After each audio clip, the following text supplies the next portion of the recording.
나 구해준 죽이지 않았어. 김치성의 말에 맹경태는 인상을 찌푸리며 되물었습니다. 그럼 왜 죄를 인정하고 감옥에 들어간 건데? 김치성은 맹경태를 비웃으며 말했습니다. 그야 살려고 그런 거지. 맹형사님은 정말 아무것도 모르시네. 내가 여기 안 들어왔으면 난 이미 죽은 목숨이었을걸. 죄를 뒤집어 쓰고서라도 여기 들어와야 그놈들이 날 죽이지 못할 것 같았으니까 들어온 거야. 김치성이 충격적인 진실을 털어놓으면서 공의와 단수가 해피엔딩으로 이어진다는 이야기를 해보려고 해요. 그 전에 오늘도 보러 와주셔서 감사합니다. 여러분들의 가정에 평안과 행복이 깃들기를 바라며 결혼하자 맹꽁아 리뷰 시작하겠습니다. 맹경태는 교도소 면회실 안으로 들어서는 순간부터 내심 긴장했습니다. 철문이 무겁게 닫히는 소리에 등골이 서늘해졌고 복도 끝자락에서 나타난 김치성은 가시 돋친 눈빛으로 그를 바라보았습니다. 언제나처럼 침묵이 흐르는 면회실은 삼엄한 분위기가 감돌았습니다. 맹경태는 꽤 오랫동안 구혜준의 죽음에 대해 죄책감을 안고 살아왔기에 이번 면회는 더욱 무겁게 느껴졌습니다. 김치성은 반쯤 앉은 자세로 맹경태를 바라보다가 첫마디부터 폭탄 선언을 했습니다. 구혜준을 죽인 사람 나 아니야. 맹경태는 의자에서 살짝 몸을 숙이며 물었습니다. 뭐? 무슨 개소리야? 구혜준을 공격한 게 너 아니었어? 김치성은 억울한 듯 얼굴을 찌푸렸습니다. 맞아. 내가 쓰러뜨린 건 사실이야. 근데 내 주먹에 맞고 쓰러졌을 때도 구혜준은 아직 숨 쉬고 있었어. 순식간에 머릿속이 새하얗게 멈춰버렸습니다. 이미 구혜준의 죽음은 김치성의 범행이라고 결론 난 지 오래였습니다. 그게 뭔 소리야? 구혜준이 이미 심각하게 다친 상태였잖아. 김치성은 고개를 가로저었습니다. 거기까지는 인정해. 내가 때려 눕혔고 크게 다쳤을 수도 있지. 근데 진짜 치명상 입힌 건 다른 놈이야. 믿기 어려운 이야기였습니다. 오랫동안 김치성이 구혜준을 죽였다고 결론지은 수사가 전면 수정될 수도 있었습니다. 그럼 왜 지금에서야 이러는 건데? 김치성은 괴로운 듯 침을 삼켰습니다. 구혜준을 진짜로 숨지게 한 놈한테 복수당할까봐 무서웠어. 그 인간 힘도 있고 뒤도 빵빵하거든. 차라리 이 교도소 안이 더 안전했어. 맹경태는 김치성을 뚫어지게 바라보았습니다.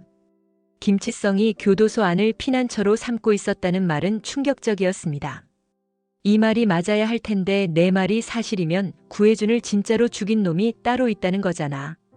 김치성은 담담히 대답했습니다. 그래서 형사님을 불렀어. 이제 와서 얘기하는 거지만 나 솔직히 오래 못 살 것 같아. 이미 늦은 인생이라. 맹경태는 숨이 막힐 듯 답답해졌습니다. 구혜준의 죽음이 다른 사람에 의해 결정적으로 일어났다면 모든 책임을 김치성에게만 떠넘겼던 과거 수사는 커다란 오류를 안고 있었습니다. 어디서부터 다시 파헤쳐야 할지 막막했지만 구혜준에게 스스로 약속한 바가 있었습니다. 억울하게 죽은 구혜준을 위해서라도 끝까지 진실을 밝히겠다는 다짐이 되살아났습니다. 네가 한 말 내가 확인해 볼게. 안영사랑 기록 전부 다시 뒤집어 볼 거다. 김치성은 희미하게 미소 지으며 면회실 창문 너머를 바라보았습니다. 믿든 말든 맘대로 해. 하지만 난 거짓말 안 했어. 그러니까 이제 날 미워할 필요 없어. 그 말에 더욱 흔들렸습니다.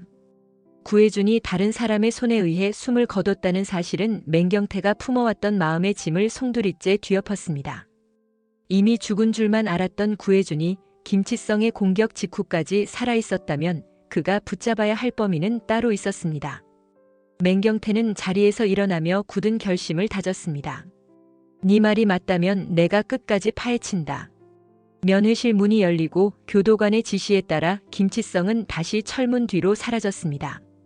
맹경태는 어깨를 무겁게 짓누르는 죄책감과 동시에 새로운 각오를 품고 면회실을 나왔습니다. 다른 누군가가 구혜준에게 마지막 일격을 가했다면 왜 그 사실은 묻혔을까? 의문이 끊임없이 꼬리를 물었습니다. 교도소를 빠져나오면서 김치성의 이야기가 사실인지 거짓인지 입증할 방도를 떠올렸습니다. 혹시나 했던 불길한 예감이 이제는 확신처럼 다가오고 있었습니다. 황 회장의 집무실은 차가운 분위기로 가득 차 있었습니다. 황 회장은 엄중한 표정으로 서류를 내려다보며 서덕수를 향해 고개를 들었습니다. 당장 맹공의 지방으로 내려보내. 서덕수는 당혹감을 숨기지 못한 채 다소 떨리는 목소리로 물었습니다. 맹공희 씨가 회사에서 얼마만큼 성과를 내고 있는지 아시지 않습니까? 갑자기 지방 발령이라니 무슨 이유가 있는 겁니까? 황 회장은 차가운 눈빛을 유지한 채 마치 이미 답이 정해져 있다는 듯 입술을 사기며 말했습니다. 구단수가 저 아이를 여자로 보고 있어. 더 늦기 전에 떨어내야 해. 서덕수는 눈을 굴리며 잠시 생각했습니다. 황 회장의 권위는 제이스그룹 전체를 쥐고 흔드는 힘이었고 어머니라는 호칭조차 입 밖으로 내기 어려운 차가움이었습니다. 회장님, 하지만 맹공희는 단수가 아니더라도 중요한 인재입니다. 맹공희의 기획안들이 이미 매출에 큰 영향을 미치고 있고 황 회장은 단호하게 손짓으로 서덕수를 막았습니다. 거기까지 이미 결정한 일이야. 단수가 아직 회장 자리에 오를 수준은 아니어도 공이랑 엮이는 건 시간 낭비야. 감정 따위로 회사를 휘둘리게 둘 순 없지. 더 늦기 전에 정리해. 서덕수는 결국 습관처럼 고개를 숙였습니다. 황 회장이 쥐고 있는 재산과 권력은 너무나 거대했고 서덕수는 그런 황 회장에게 반기를 들어본 적이 없었습니다. 알겠습니다. 회장님 뜻대로 하겠습니다. 다만 이 일은 구단수 상무에게 큰 반발을 살 가능성이 큽니다. 황 회장은 미소조차 없이 서류를 탁자에 놓았습니다. 그건 내가 감당할 일이지. 단수가 싫어해도 상관없어. 공희가 회사 분위기 흐트러뜨릴 싹이라면 미리 잘라내는 게 맞아. 서덕수는 침을 삼키며 문서 가방을 꾹 쥐었습니다. 맹공희가 지방으로 발령나면 현재 맡고 있던 핵심 프로젝트들은 어떻게 될까? 공희의 장래는 또 어찌 될까? 하지만 황 회장의 결정에 이의를 제기하는 것은 불가능에 가까웠습니다. 오히려 황 회장의 심기를 건드리면 더 심한 조치가 가해질 수도 있었습니다. 네, 알겠습니다. 최대한 빨리 처리하겠습니다. 황 회장은 의자를 뒤로 젖히며 다시 다른 서류들을 검토하기 시작했습니다. 서덕수는 느릿하게 집무실을 빠져나왔습니다. 복도를 걸어 나오며 그는 만약 구단수가 이 사실을 알면 어떻게 될까 하는 걱정과 함께 맹공희의 미래가 눈앞에서 흔들리는 광경을 상상했습니다. 구단수가 가만히 있진 않을 텐데 황 회장은 어떤 수를 쓸까? 종잡을 수 없는 황 회장의 단호함이 두려웠습니다. 구단수는 문을 벌컥 열고 황 회장의 집무실로 들어섰습니다. 순간 묵직한 긴장감이 공기를 타고 흘렀습니다. 황 회장은 의자에 앉아 서류를 검토하다가 천천히 고개를 들었습니다. 내가 무슨 일로 온 건지 대충 짐작간다. 여기까지 뛰어온 걸 보니 감정이 꽤 격했나 보네. 구단수는 숨을 고르려 애썼지만 이미 얼굴에는 분노가 서려 있었습니다. 공희 지방 발령, 그거 도대체 무슨 뜻입니까? 황 회장은 서류철을 덮으며 거침없는 태도로 답했습니다. 내가 저 아이를 여자로 보고 있잖아, 단수야. 회사에서 그런 감정에 휘둘리면 안 된다는 거 아직도 모르겠어? 구단수는 잠시 말문이 막혔습니다. 맹공희를 여자로 보고 있는 자신의 마음을 황 회장이 정확히 꿰뚫고 있었다는 사실에 놀라움과 분노가 뒤섞였습니다. 공희는 유능한 사람입니다. 그런 개인적인 이유로 사람을 내쫓으면 결국 회사에 피해가 갑니다. 황 회장은 시선 한 번도 피하지 않았습니다. 단수야, 이 그룹을 일으킨 건 감정이 아니야. 냉정한 판단과 확실한 통제가 지금의 제이스 그룹을 만들었어. 진짜 후계자가 되려면 사람 마음에 흔들려선 안 돼.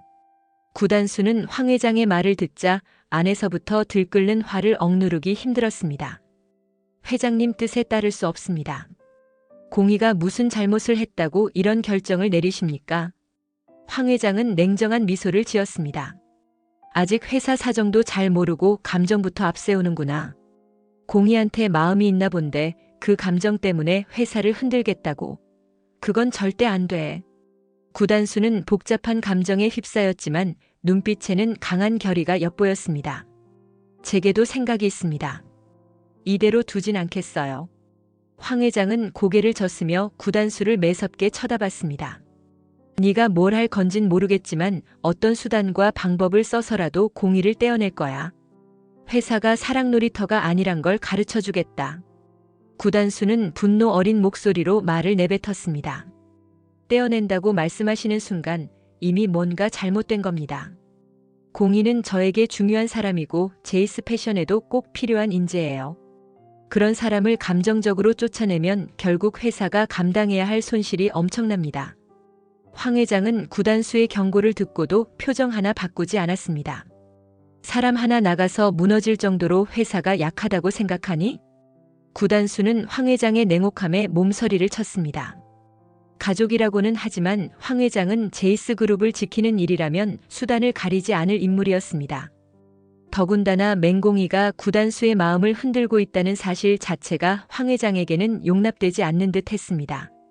저는 이대로 물러나지 않습니다. 공인은 중요한 사람입니다. 언젠가 이 선택을 두고두고 후회할 수도 있어요. 황 회장은 이번에도 기세등등하게 답했습니다. 그럴 일 절대 없을 거다.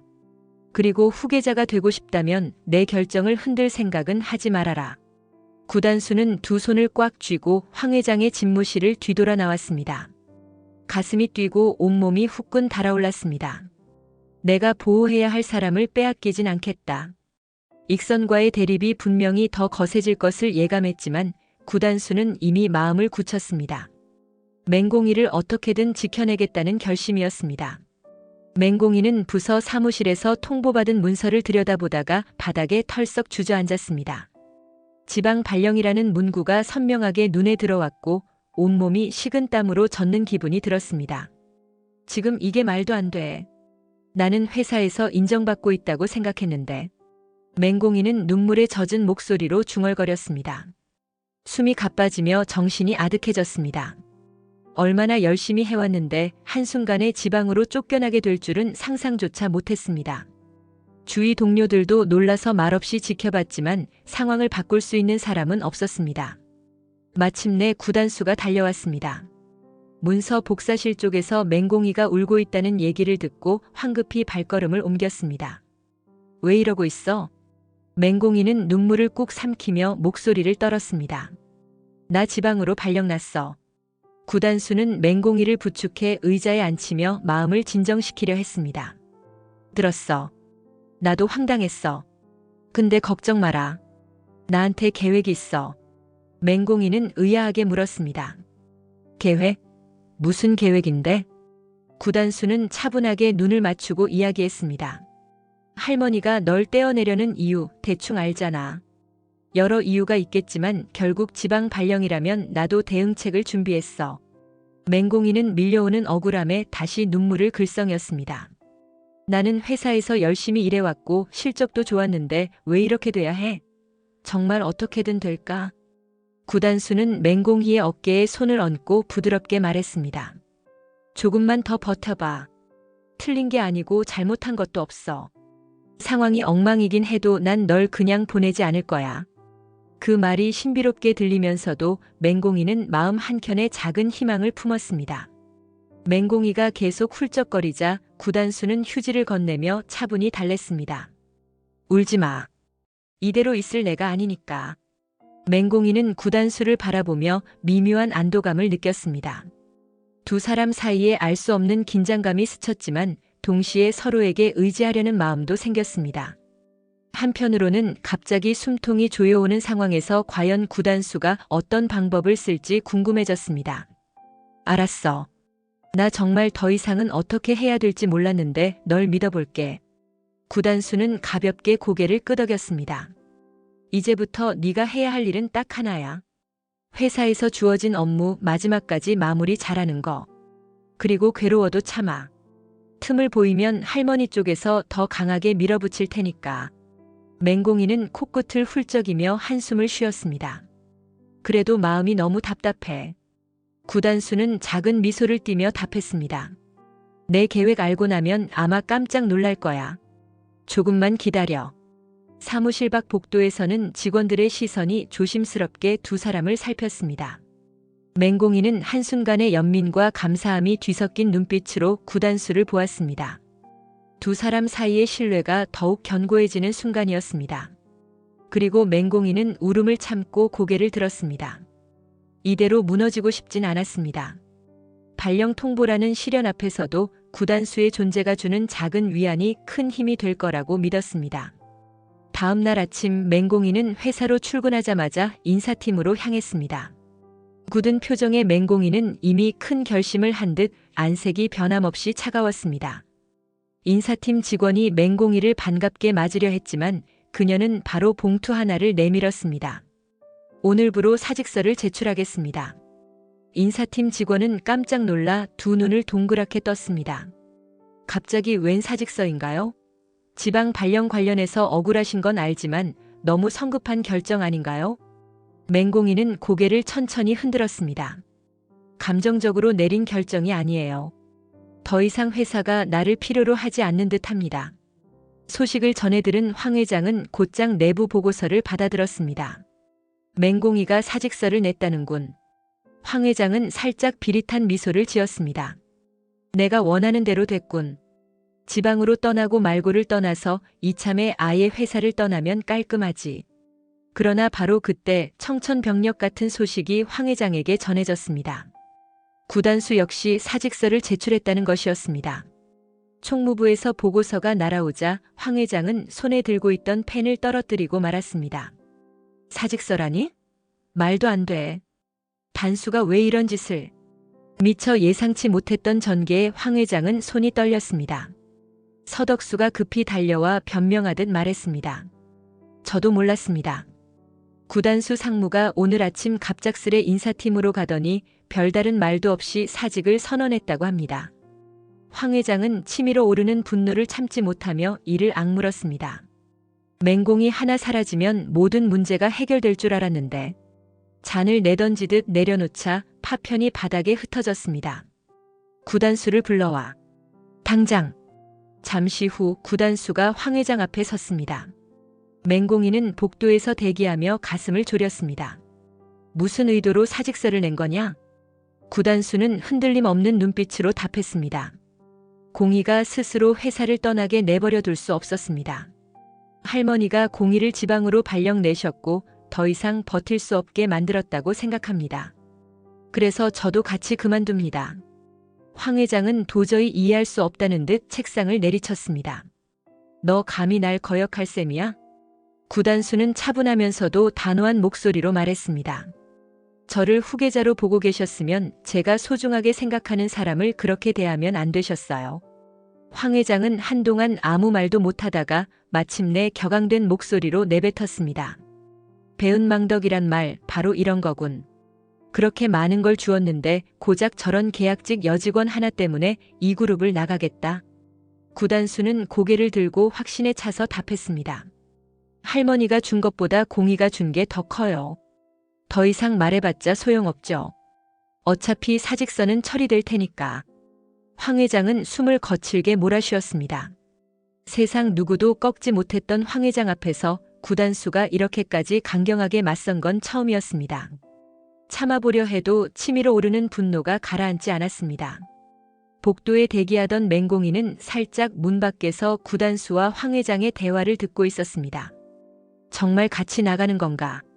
가슴이 서늘해지면서도 묘한 안도감이 함께 느껴졌습니다.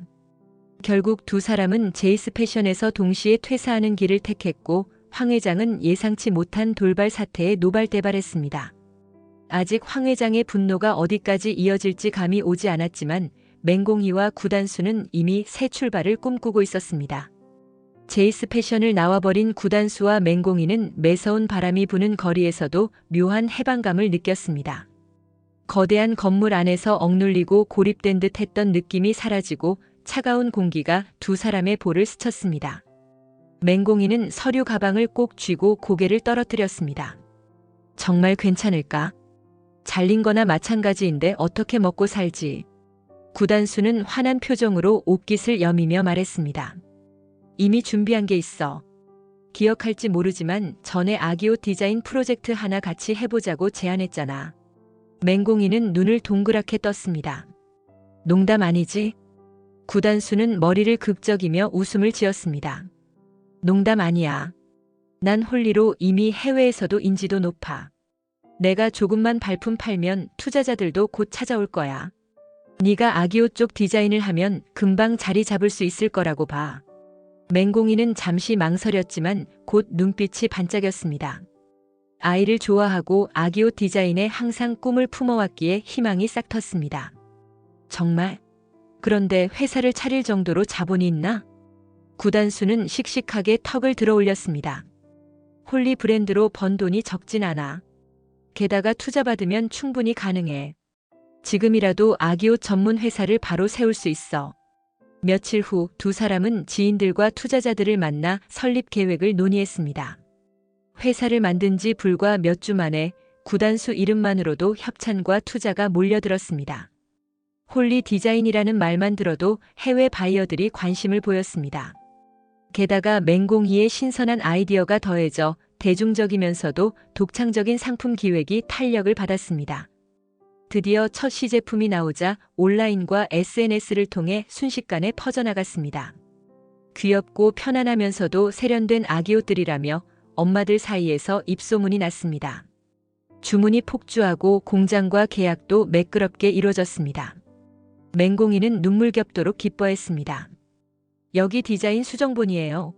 하나하나 피드백 부탁해요. 그리고 오늘 샘플 촬영도 해야 해요. 구단수는 바쁘게 뛰어다니면서도 미소를 잃지 않았습니다. 좋아, 오늘은 모델 아기들 옷핏 점검도 해야 하고 마케팅 쪽에서 연락이 엄청 오더라. 업무량이 눈덩이처럼 불어났지만 두 사람은 지친 기색 없이 활기찼습니다. 가끔 맹공이가 아이고 벌써 밤 11시야 하고 투덜대면 구단수는 우리 회사가 제대로 굴러가고 있다는 증거지 하며 웃어넘겼습니다. 그렇게 한 달 남짓 시간이 흐르자 회사를 둘러싼 호평이 여기저기서 터져나왔습니다. 제이스 패션도 대적할 수 없다는 소문이 돌 정도로 신흥 브랜드가 무섭게 치고 올라온다는 평가가 있었습니다. 맹공이는 설마 했지만 실제 매출 그래프가 폭발적으로 상승하고 있었습니다. 어느 날 밤 맹공이와 구단수는 사무실에서 퇴근 준비를 하며 서로를 바라봤습니다. 벌써 우리 여기까지 왔어. 믿기지 않아? 맹공이는 서류를 정리하며 감격스러운 목소리로 대답했습니다. 진짜 꿈만 같아. 제이스 패션을 뛰쳐나올 땐 막막했는데 이렇게 새로 시작할 줄은 몰랐어. 구단수는 구김없는 얼굴로 미소를 지었습니다. 이제부터가 시작이야. 둘이 만든 이 아기옷 회사가 앞으로 어떤 길을 걷게 될지 기대돼. 사무실 밖엔 화려한 조명 대신 깊은 밤이 깔려 있었습니다. 그러나 두 사람의 마음은 그 어느 때보다 밝고 선명했습니다. 시간이 흘러 맹경태와 안영사는 구혜준의 죽음에 얽힌 진실을 다시금 파헤치고 있었습니다. 맹경태가 교도소에서 김치성과 면회한 후 사건 파일을 전부 재검토하면서 의심스러운 부분들이 하나둘씩 수면 위로 떠올랐습니다. 안영사는 두꺼운 서류철을 이리저리 뒤적이다가 낯익지 않은 이름을 발견했습니다. 형님, 여기 이상한 문서가 있습니다. 서덕수 씨가 사건 당일 현장 근처에 있었다는 진술이 있는데 왜 이런 기록이 공식 조사에서 빠졌을까요? 맹경태는 잔뜩 집중한 눈빛으로 서류철을 넘겼습니다. 이 기록이 맞다면 구혜준 사건 현장 주변에 서덕수가 나타났다는 얘긴데 이전엔 이런 진술을 전혀 듣지 못했어. 분명 뭐가 숨겨져 있어. 안영사는 고개를 끄덕였습니다. 김치성이 구혜준에게 폭력을 가한 건 사실이지만 그 직후 또 다른 사람이 구혜준에게 접근했다는 얘기가 여기저기서 나왔습니다. 정확한 증거는 없었지만요. 맹경태는 회색빛 표정을 지으며 심각하게 중얼거렸습니다. 기분 나쁜 예감이 들어. 서덕수가 왜 거기에 있었을까? 김치성 말대로라면 구혜준을 죽인 최종 인물은 따로 있다잖아. 혹시 서덕수가? 안영사는 믿을 수 없다는 듯 고개를 저었습니다. 형님, 서덕수는 황 회장의 최측근 아닙니까? 설마 구혜준을 해칠 이유가 있었을까요? 물론 치성이 말한 힘센 사람이 서덕수일 수도 있겠지만요. 맹경태는 한숨을 길게 내쉬었습니다. 확신은 없지만 누군가가 김치성을 이용해 사건을 덮으려 한 건 확실해 보인다. 서덕수 이름이 나오다니 이거 큰 파장이 예상돼. 두 사람은 옛날 사건 보고서를 다시 펼쳐들고 김치성의 진술과 대조하기 시작했습니다. 사건 당일의 시간대별 동선, CCTV 기록, 목격자 증언을 샅샅이 훑었습니다. 안영사는 다급하게 보고서 페이지를 넘기며 말했습니다. 확실한 건 이 사건이 단순한 폭행치사로 끝날 일이 아니라는 겁니다. 구혜주는 치성에게 맞은 후에도 살아있었습니다. 그런데 그 뒤에 누군가가 결정적인 치명상을 줬다면 진짜 범인은 따로 있는 거죠. 맹경태는 날카롭게 말했습니다. 아직 증거는 부족해. 김치성이 덮어쓰고 있었던 진범이 서덕수라면 왜 서덕수가 구혜준을 죽였는지를 밝혀야 해. 두 사람은 사건 파일 여기저기를 뒤지며 한 줄기 실마리를 찾으려 했습니다. 김치성의 교도소 진술이 사실이라면 이 사건은 완전히 뒤집힐 가능성이 있었습니다. 김치성 하나에게 모든 죄가 몰렸던 과거 수사가 커다란 오류를 가진 것이 되기 때문입니다. 안영사는 자세히 기록된 메모를 읽다가 고개를 들었습니다. 형님, 구혜주는 황 회장의 아들이고 서덕수는 황 회장의 최측근이잖아요. 혹시 후계 구도랑 관련된 동기가 있었을 수도 있습니다. 맹경태는 서류철을 덮으며 눈빛을 번득였습니다. 구혜준이 살아있었다면 어떤 일이 벌어졌을지 모른다. 서덕수가 정주리와 결혼해서 서민기를 낳았고 서민기에게 후계자를 물려주고 싶었다면 이상하게도 가능성이 보이네. 안영사는 심호흡을 했습니다. 그렇다면 구혜준이 살아있으면 서덕수 가족에게 위협이 되었겠지. 그래서 믿기 어렵지만 서덕수가 직접 구혜준을. 맹경태는 입술을 꾹 깨물었습니다. 김치성의 말이 사실이라면 이 퍼즐이 점점 맞춰지고 있었습니다. 일단 서덕수가 사건 현장에 있었다는 증거부터 확보해보자. 서덕수가 살인에 관여했다면 분명 어딘가에 기록이나 증언이 남아있을 거야. 안영사는 힘차게 고개를 끄덕이며 서류를 들고 일어섰습니다. 형님, 지금부터 서덕수를 정식으로 수사해야 합니다. 의심 대상에 올리고 비밀리에 움직이시죠. 맹경태와 안영사는 사무실 문을 나서며 서로 빠른 발걸음으로 현장을 다시 조사하기 위한 준비에 돌입했습니다. 김치성이 남긴 말은 더 이상 헛소리가 아니었고 더 깊이 추적해야 한다는 맹경태의 예감이 점점 현실로 드러나고 있었습니다. 맹경태와 안영사는 황 회장의 집무실로 향했습니다. 사건 당일 서덕수의 동선을 추적한 끝에 이상한 정황들이 포착되었기 때문이었습니다. 황 회장은 두 사람이 방문했다는 소식을 듣고 무슨 일인지 영문을 몰라 자리에 앉은 채 기다리고 있었습니다. 무슨 일로 찾아온 거지? 안영사가 황 회장을 응시하며 입을 뗐습니다. 직접 여쭤보고 싶은 게 있어서 함께 왔습니다. 구혜준 사건 말입니다. 황 회장은 순간 표정이 굳었습니다. 수십 년 전 구혜준이 죽었을 때의 고통이 떠오르는 듯 눈빛이 미묘하게 흔들렸습니다. 그 사건은 김치성이 범인으로 잡혔잖아. 맹경태는 서류를 꺼내며 침착하게 말했습니다. 맞습니다. 하지만 최근 다시 조사해보니 김치성 말로는 구혜준이 김치성에게 맞고 쓰러진 뒤에도 살아있었다고 하더군요. 황 회장은 고개를 끄덕이며 쓰라린 기억을 되새겼습니다. 그런 얘긴 그만해도 되지 않나. 이제 와서 어쩌려고. 안영사는 한 발 다가서며 조심스럽게 물었습니다. 회장님, 혹시 서덕수가 사건 당일 구혜준 가까이에 있었다는 사실을 알고 계십니까? 황 회장은 생전 처음 듣는 듯한 표정으로 되물었습니다. 내가 그런 지시를 내린 적은 없어. 서덕수가 왜 거기에 있었다는 건가? 맹경태는 오래된 증언과 CCTV 기록을 꺼내 보이며 설명했습니다. 자료에 따르면 서덕수가 사건 현장 인근에 나타난 정황이 있어요. 누군가가 그 사실을 은폐했는지 공식 수사 기록엔 없었지만 분명 서덕수가 있었다는 증언이 나옵니다. 황 회장의 손이 미세하게 떨렸습니다. 그런 얘긴 처음 듣는다. 서덕수가 나한테 보고한 적도 없었는데 정말이라면 대체 왜 거기에 있었던 거지? 안영사는 차분히 시선을 내리며 말했습니다. 저희도 그 점이 궁금합니다. 정확한 동기가 뭐였는지, 뭘 하러 거기 갔던 건지. 혹시 회장님께서라도 짐작하시는 바가 있으면 말씀해 주십시오. 황 회장은 답답함에 가슴을 쥐며 기침을 하듯 숨을 몰아쉬었습니다. 내가 뭘 알고 있겠나. 혜준이 죽은 뒤로 서덕수는 그저 묵묵히 나를 도왔을 뿐이다. 날 배신할 이유도 없었고.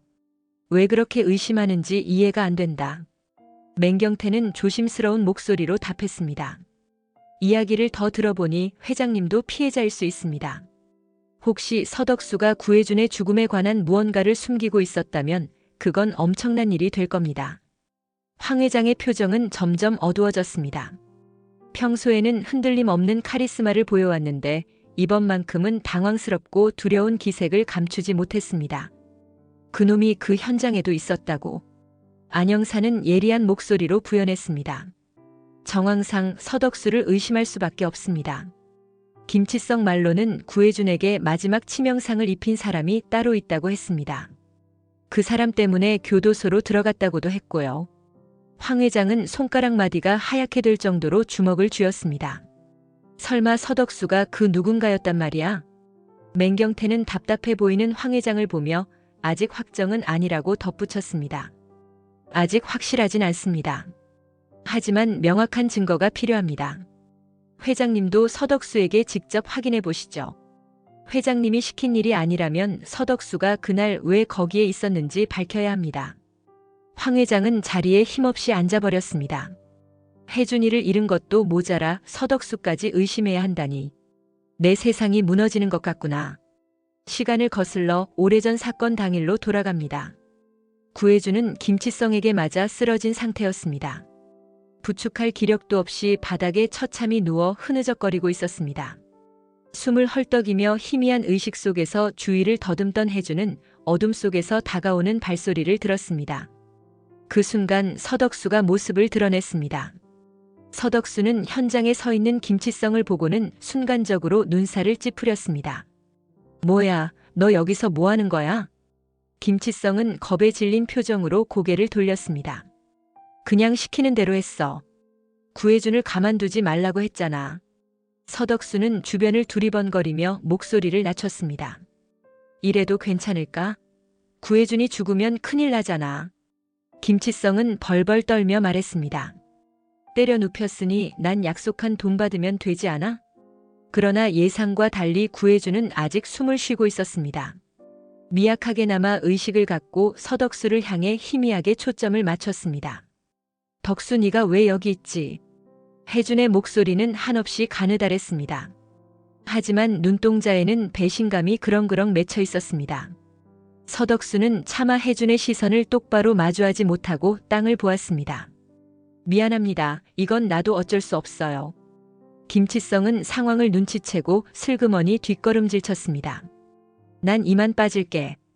더 끔찍한 짓은 못하겠어. 그러나 서덕수는 구혜준이 여전히 살아있다는 사실에 동요했습니다. 혜준이 살아남으면 결국 익선의 아들 혜준이 후계 구도에서 핵심이 될 가능성이 컸습니다. 덕수가 애써 밀어올리려던 서민기나 정주리를 통한 라인은 묻혀버릴 수도 있었습니다.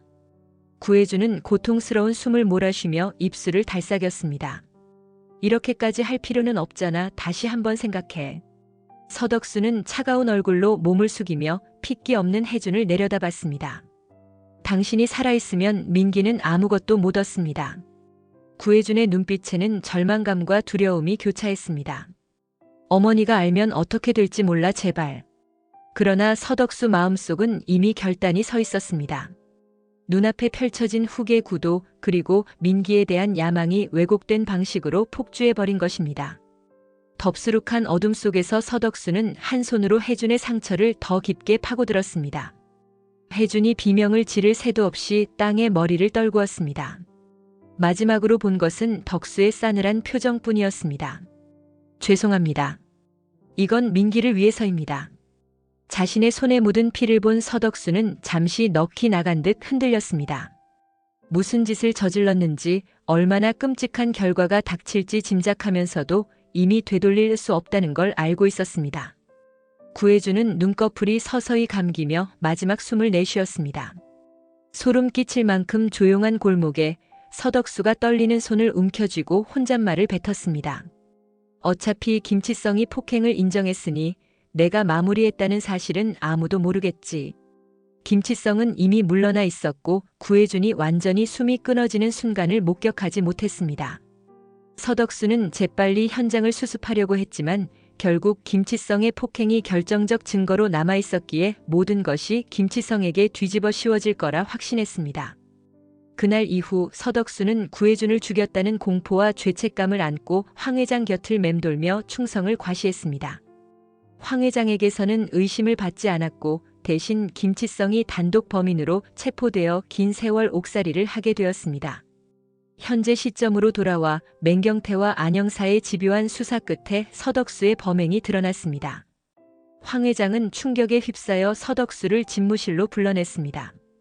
황 회장은 하얀 낯빛으로 서류와 증거들을 내려다보며 덕수를 노려보았습니다. 이게 전부 사실인가? 네가 내 아들 혜준을 마지막으로 숨 끊기게 했다는 게 사실이냐? 서덕수는 문턱에 들어서자마자 무릎을 꿇고 고개를 들지 못했습니다. 죄송합니다, 회장님. 어쩔 수 없었습니다. 민기에게 후계자 자리를 물려주고 싶었을 뿐이었습니다. 황 회장은 덕수를 향해 목소리를 높였습니다. 네가 감히 내가 얼마나 그 아이를 아꼈는데 네가 어떻게 그럴 수 있나? 어떻게? 서덕수는 떨리는 손으로 바닥을 짚으며 눈물을 흘렸습니다. 처음부터 죽일 생각은 없었습니다. 김치성을 시켜 적당히 겁을 주려 했는데 구혜준이 계속 의식을 붙잡고 있었고 서민기가 위험해질 것 같은 절박감에 방 안에 무겁게 깔린 정적 속에서 맹경태는 굳은 표정으로 지켜보고 있었습니다. 명백한 범죄입니다. 서덕수 씨는 구혜준을 의도적으로 해쳤어요. 황 회장은 절망 섞인 목소리로 덕수를 향해 울부짖었습니다. 내 아들을 죽이고도 내 곁에서 충성을 가장했다니. 어떻게 그럴 수 있어? 서덕수는 어떻게든 용서를 구하고 싶었지만 아무 말도 위안이 될 리 없었습니다. 죄송합니다. 정말 죄송합니다. 맹경태는 서덕수의 곁으로 다가갔습니다. 이제 법의 심판을 받아야 합니다. 서덕수 씨. 시간이 오래 지났어도 진실은 덮일 수 없어요. 서덕수는 눈물을 뚝뚝 흘리며 연신 사죄했습니다. 죄송합니다. 민기에게만은 이 사실이 알려지지 않길 바랄 뿐입니다. 민기는 아무 잘못도 없는데. 그러나 황 회장의 노기는 섬뜩했습니다. 서민기를 위해서라. 서민기는 무슨 죄냐? 네가 모든 걸 망쳤어. 네 어리석은 욕심이 모든 걸 부쉈다. 서덕수는 고개를 푹 숙인 채 제대로 말도 못 잇고 흐느꼈습니다. 아무리 변명해도 살인이란 죄가 지워지진 않을 터였습니다. 구혜준이 마지막으로 보인 두려운 눈빛이 덕수의 머릿속에서 맴돌았습니다.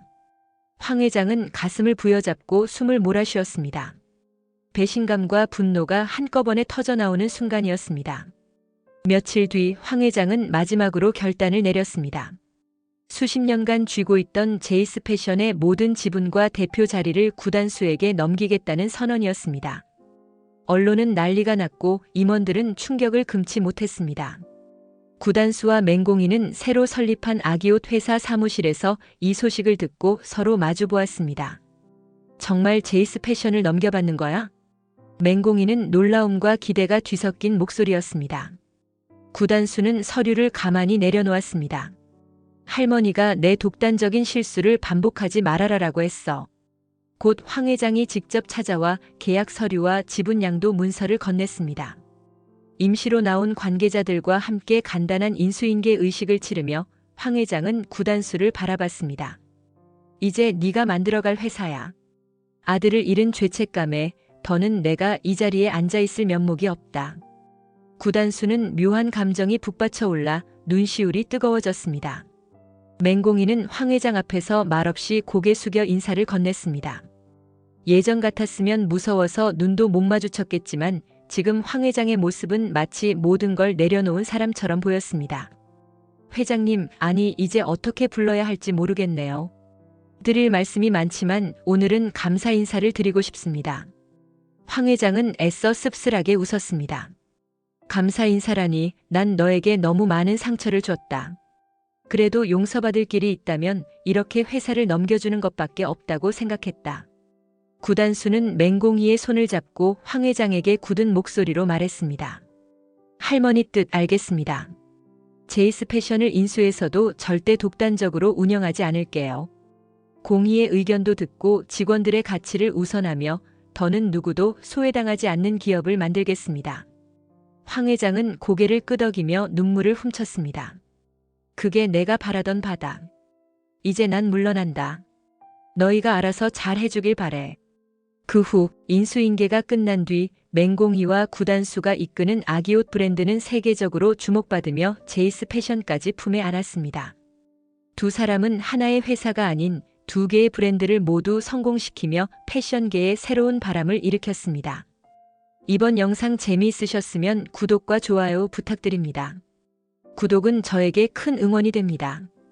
오늘도 시청해주셔서 감사합니다.